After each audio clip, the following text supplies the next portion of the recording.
Hey guys, welcome back to the channel, and today we're going to be reacting to... Is it time for Europe to ditch America? Let's see. For most of modern history, Europe, or at least Western Europe, and the United States have been best mates. The two are connected by cultural, economic, and military ties, most obviously manifest in NATO, and despite the occasional hiccup, have moved in ideological lockstep for much... Cool, let's go back to that. I want to see. ...manifest in NATO, and despite the occasional hiccup, have moved in... Okay, so this is the 2% target that Trump wants. Okay, most Europe meets it. Because remember last time we reacted to it, they had, I guess it wasn't 2024, wasn't up to date.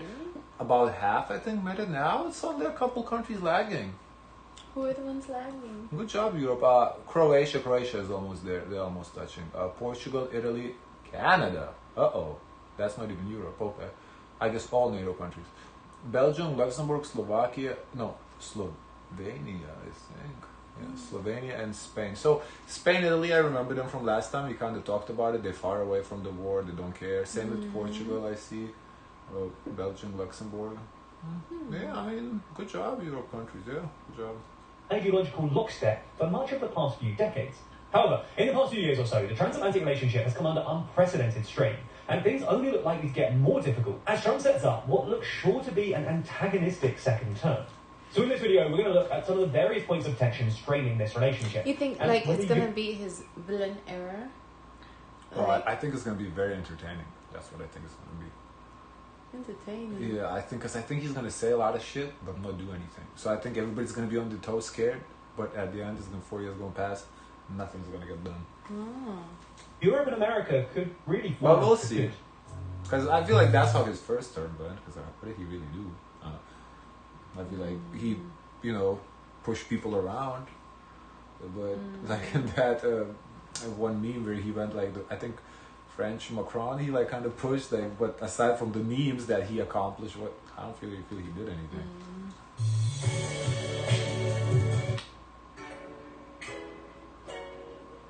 Who's the best politician right now? He does talk about the transatlantic relationship and long-term, more structural pressures that won't go away even if Trump is succeeded by a more traditional Democrat in 2028. Let's start with those short-term Trump-related pressures, though. The first one, and the one that's most in the news at the moment, is Trump's interest in Greenland and his apparent disdain for internationally recognized borders more generally.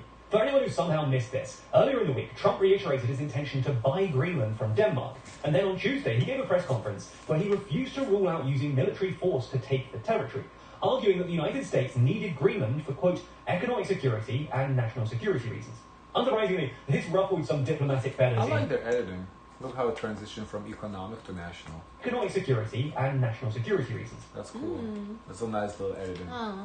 Unsurprisingly, this ruffled some diplomatic feathers in Europe. On Wednesday morning, France's foreign minister basically said that the EU would defend Greenland if the United States tried to invade. But even if Trump doesn't invade Greenland, his apparent disdain for international... Imagine World War III breaks out between the States and Europe. Everybody's so worried about Russia, China, and infighting happens between the allies. Oh my God, this is... You couldn't write this in a fantasy book. It's ridiculous. The U.S. already has presence there, so invading would look like if the U.S. sends like military troops. Yeah, and to kind of occupy. Now. Yeah, that would look crazy.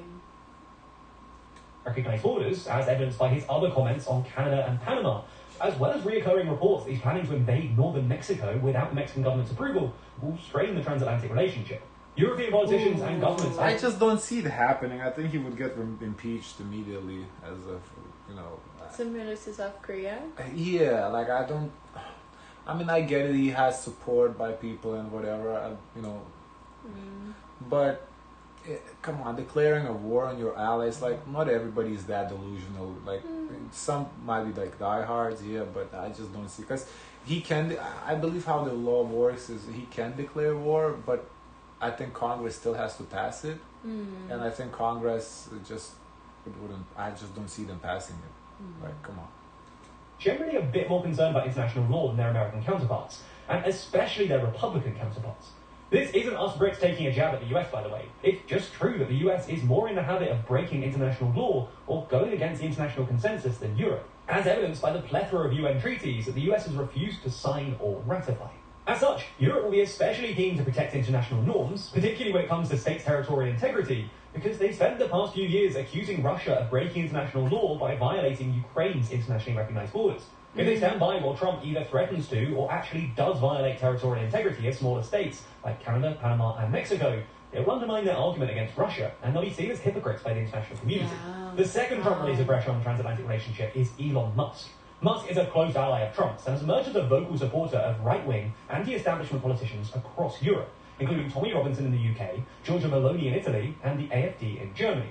Unsurprisingly, this hasn't endeared him to the more established figures in Europe, who are also worried about Musk's influence on European political discourse via X, which Musk has started using to amplify certain issues, sometimes via disinformation.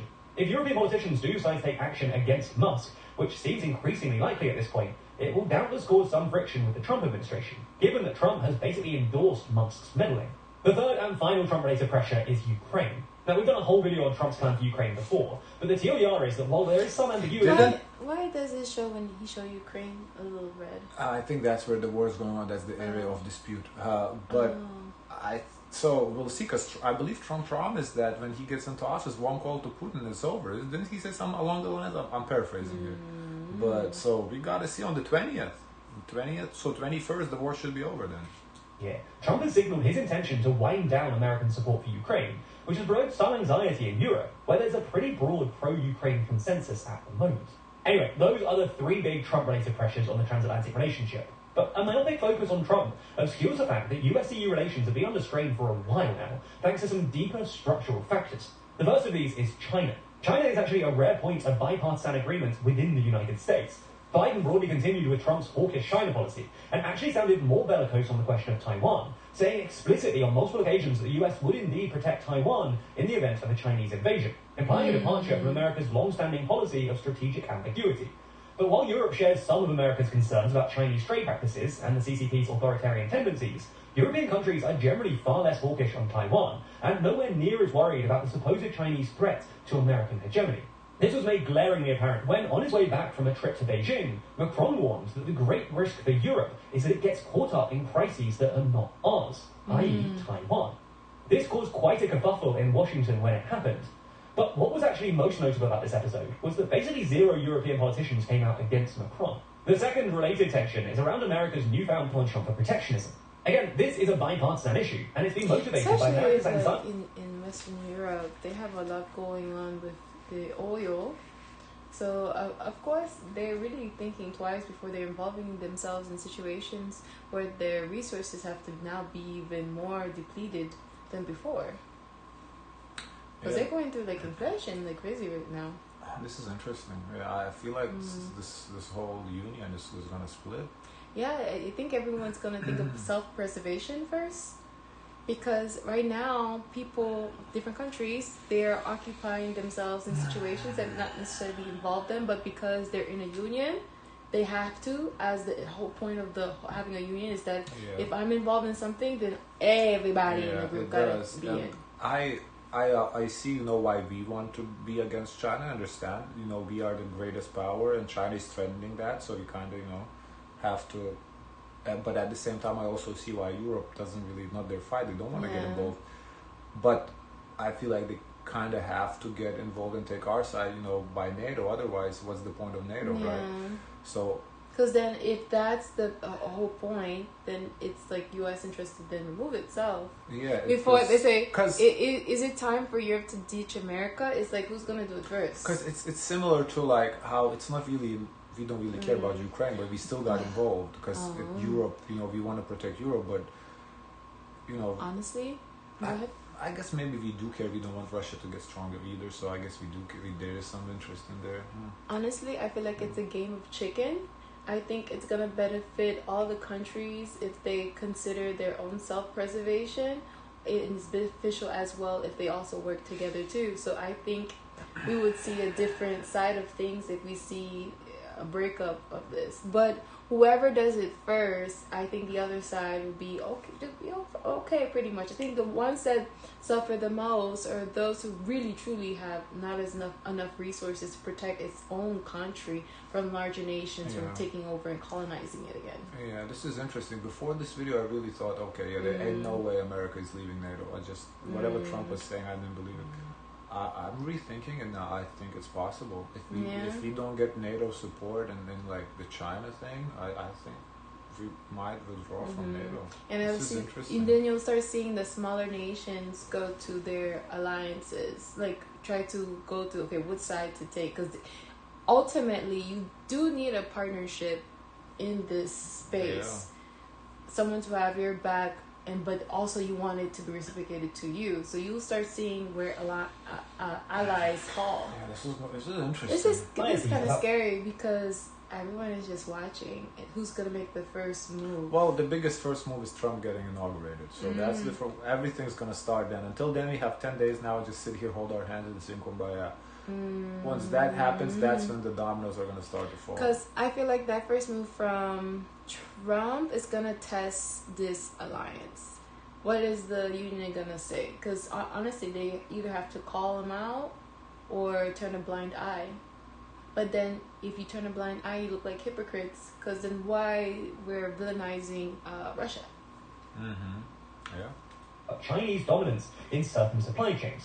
This is why Biden kept almost all of Trump's tariffs and actually increased tariffs on certain items that he deemed to be strategically significant, as well as introducing massive subsidies for American manufacturers via the Inflation Reduction Act. This hasn't gone down well with Europe, not just because Trump's tariffs and the Inflation Reduction Act directly affect European companies, but also because, more generally, Europe is more anxious about the global turn to protectionism than the US is. Unlike the US, Europe lacks a domestic energy supply, a wealthy consumer base to buy its products, or the fiscal space to afford expensive protectionist measures like the Inflation Reduction Act, which is why they're generally keener on a more open global trade environment. The third point of tension is the Middle East. Now, there's always been an uncomfortable transatlantic asymmetry over the Middle East, because America just has more influence in the region. But Europe is also more affected by its negative externalities, i.e., when the region is destabilized, it's Europe that's affected by the subsequent uptick in migration and often terrorism. The tension has become all the more apparent with Israel, with Europe generally pushing harder for de-escalation than the US has, and being more critical of Israel's violations of international law. And transatlantic tensions over the Middle East look likely to increase in Trump's second term, given that Trump will probably pursue a relatively hardline Iran policy. And last month, the Wall Street Journal even reported that Trump is considering a direct, preemptive strike on Iran's nuclear facilities once he takes office. This is unlikely to go down well in Europe, which has always wanted the US to take a more conciliatory approach to Iran, both because it worries about the geopolitical fallout and because if sanctions were lifted, Iran could be an alternative oil and gas supplier for Europe. All in all, while no one can predict the future, it's at least true that there are both short and long-term points of tension for the transatlantic relationship, which will probably only get worse over the next 4 years, potentially presaging a more permanent split, something that could lead to some interesting power struggles. The question, though, is who'd come out on top? Who would be left as the most influential person? Wow. That's what we're trying to find out with our official most influential person. Okay, this thing I want to react to when it comes out. Most influential person. That sounds interesting, but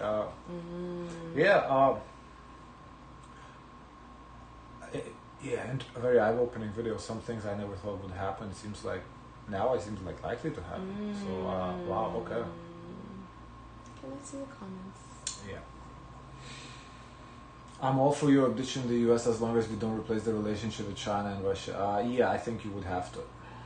During the election, lower gas and grocery prices, safe borders. Do now, America, empire it is. Wow. We are officially entering the Fallout lore timeline. This is everyone's villain era. Oh my gosh. EU needs to reform, provide a viable integration plan for all its members. In its current form, it simply doesn't have the military and economic prowess to leverage a sovereign position against both the US and China. Yeah, they don't. They really would have to ally them. They have to pick a side. It's either Russia and China or the States. Yeah. While horrible, it also would have a certain irony if NATO Article 5 is triggered by a USA invasion. How? Like, what does that mean? Somebody invading the US? That's not happening. Wow. Unless he's saying by us invading Greenland. Or Mexico. Well, right, yeah, but nobody's invading USA. That's just not happening.